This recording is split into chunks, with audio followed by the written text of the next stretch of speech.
Good morning everybody, it's Neil here from AS Services. I'm going to do a series of videos just showing the new features in Advance Steel 2022 and this is one of them, quite simple. And this is the keep hold position during beam stretch. What I've done here, I've got a simple joint on this beam and I've put a plate halfway up the column, 4 bolts. And I'm going to go into 2D wireframe so you can see this happening a bit better.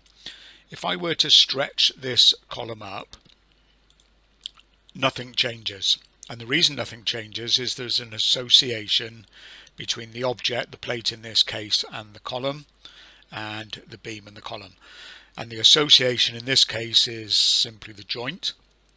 And in this case, the association is the bolts. So the bolts are locating the plate on the column in this position. However, if I change these bolts, and I can do that, I don't know if you're aware of this, if I click on the bolts and right click, I think this was available to us in 2020 as well, you can change the bolts into holes, and not before time. It's something we've been asking Autodesk for quite a time now.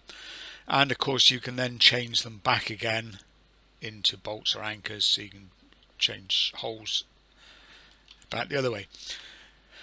Now if I stretch the column now, you'll notice the holes move because there's no association, there's nothing anchoring those holes in this position on the beam. We've deleted the bolts, or we've converted the bolts to holes. So we've broken the association. So if we stretch the column, the holes move relative to that. Okay, so we can change that in the 2022 version. And what we need to do, we need to enable that in Management Tools. So if you go into Management Tools, Defaults, and Beams, General, there's an option here and it says keep holes position constant relative to attached parts, blah blah blah blah blah. So we're going to do that. We're going to click on that. We're going to click on this little icon here, load settings in advance, and I'm also going to reload the databases up here by clicking on this. It's on the home ribbon and it's this tool, update defaults. And now if I stretch this, the holes stay put.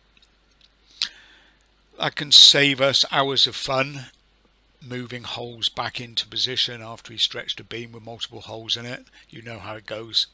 So yeah, a worthwhile tool, and be assured that Autodesk are constantly listening to our input. So if you've got a particular request for a feature, please go on to the Autodesk Advance Steel forum, log it there. They've also got a part on the forum where you can actually register ideas, and hopefully you can get support from other users, and then it will be considered on later releases. You don't tell them, they don't know. So anyway, that's it guys, just a short one, just showing you one of the features. I'll do a series of these videos and I'll include the other features. So until then, have a good day and see you again soon.